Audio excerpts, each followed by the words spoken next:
Alrighty, welcome back, everyone. We just talked about some of the teams that can flip their conference on its head in the Power Four. Tennessee is the big one for me. I think they can do pretty much anything this upcoming year as long as Nico Iamaleava comes into place the way that they expect, but a number of other teams that absolutely can make that noise as well. But let's get into segment 4 here, and it's all about recruiting. There is so much stuff going on in the world of recruiting that we just got to keep up with it. It's incredible how much stuff is happening every single day, and it's not the easiest thing to keep up with, but we're going to do our best right here. And the biggest one of the weekend was Decorian Moore. Decorian Moore is the number one wide receiver in the country. He was committed to LSU in the past, has committed to Oregon now. This is a huge, huge win for Oregon, the biggest commit they have ever had in their history. So that's a huge moment for the program, for Dan Lanning, and everything for the Ducks moving on.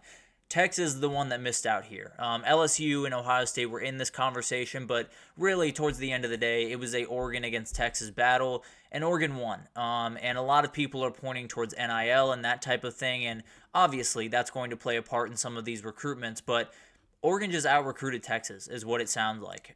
Oregon pitched him a vision of come be different, come do something that no one else is willing to do, that everyone, wants you to stay in Texas. Be different, come out here, be part of what we're building in Oregon, and it worked.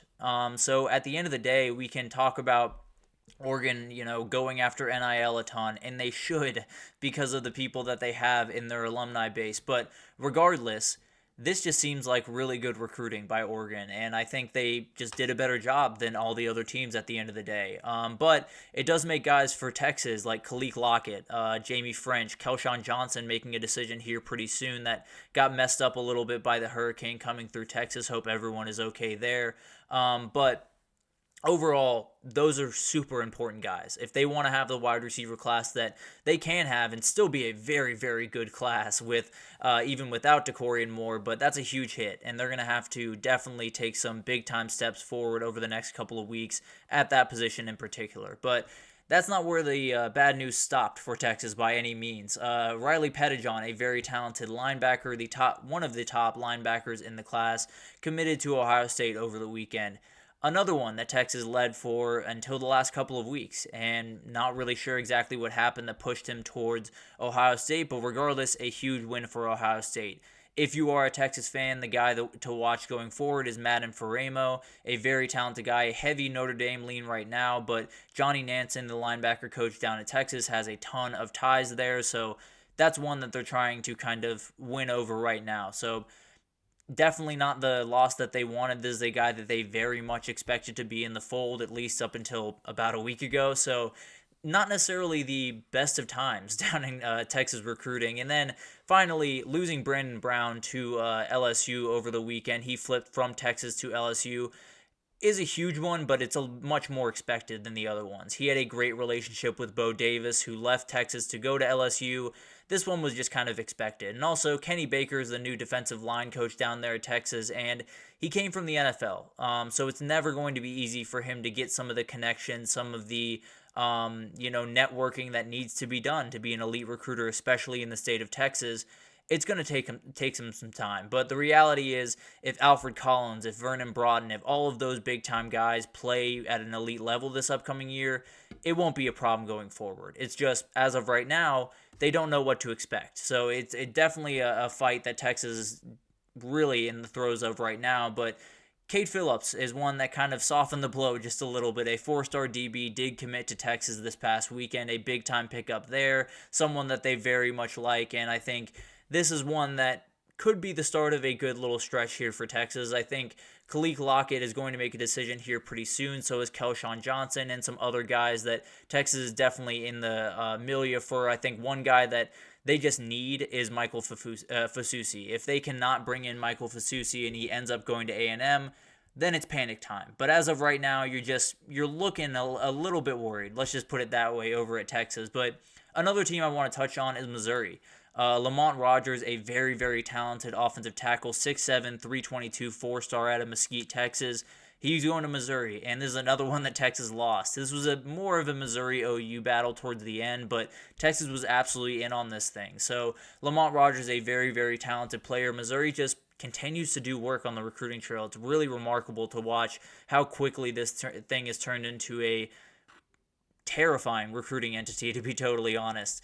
And then you have Javon Boggs, a very talented four-star receiver. I think this guy is going to be a game changer from the get-go, if I'm being totally honest. Was an Ohio State commit, but found his way back around to Mizzou. They also got Donovan Olugbode. I don't want to pronounce it wrong, but he is committed to Missouri as well. A big-time commitment there, and elite recruiting is just who Missouri is at this point. Eli Drinkwitz and the Tigers have really created a remarkable group out there, and they're just doing work on the recruiting trail. Miami also had a huge weekend. Hilton Stubbs, a very talented four-star that decommitted from USC just a little bit ago, has committed to Miami officially, a big-time commitment there. They also got a big-time commitment from four-star interior offensive lineman CJ Alufatuli. I'm going to do my best. A very talented four-star interior offensive lineman. Definitely a really talented guy that they were battling Michigan and Nebraska for. So when you can win those offensive line battles, absolutely huge between those two teams. And then DJ Pickett, another guy I want to talk about, the top cornerback in the country. He's between LSU, Miami, and Oregon. Whoever wins out there is going to get a huge player, and Oregon's looking really impossible to beat right now, but Miami and LSU, frankly, are very much in this fight as well. But let's get to some other commitments, and we're going to move a little bit rapid fire here. Ty Hawkins, a very talented kid, has decommitted from TCU and committed to SMU. This is a big-time pickup at the quarterback position for them, and SMU is one that is getting a little bit scary. I'll just be totally honest. We'll unpack that a little bit more throughout the week. But Jalen Cooper is another four-star wide receiver. They got committed to SMU this weekend. So an elite duo coming to Dallas, that's for sure. LSU did not stop at Brandon Brown on the defensive line. They got Zion Williams, an elite defensive lineman, to commit to LSU, a big-time player that had offers from everyone. And Bo Davis is finally getting the guys that he needs to get, and it's only a matter of time until they turn into just a scary group out there in Baton Rouge. So obviously this is a huge time commitment, but Damian Shanklin is an absolutely big commitment as well, coming off the edge. He is someone that, it was a Bama-LSU battle, so that's always a great one to win for LSU. They love winning those battles, and it'll be fascinating to watch this one unfold. A very, very good weekend for LSU for sure.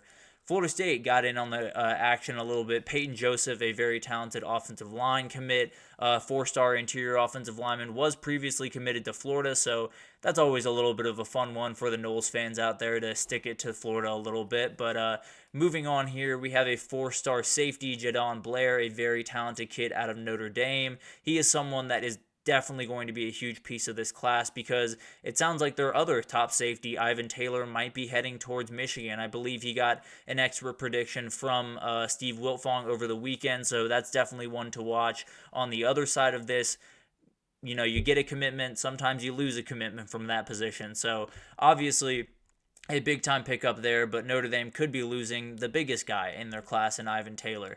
And then you have Omarion Robinson, a very talented safety, heading to Oklahoma, a big-time pickup, and Oklahoma just continues to bring in guys. It's not necessarily an onslaught of dudes all at once, but it's just a couple of guys every couple of weeks, and they're just doing really, really good work on the recruiting trail right now. And then finally, Shamari Earls, a very, very talented kid that was committed to South Carolina, now committed to Georgia. So another big-time win against a team that I'm sure Georgia loves getting wins over.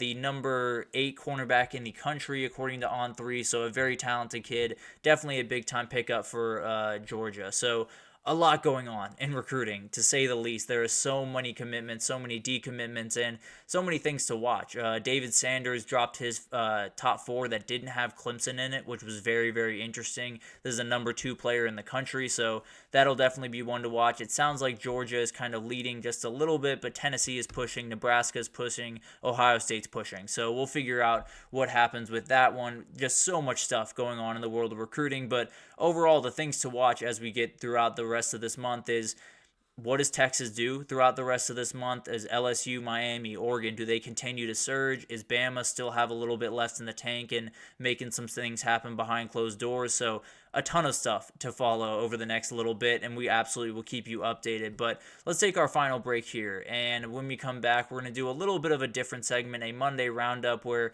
we just go around some news in college football. There's been a ton of big-time headlines that have been not so great headlines, frankly, but I want to break them down for you, get you guys updated on everything going on in our sport. So we'll break that down right after this, so stick with us.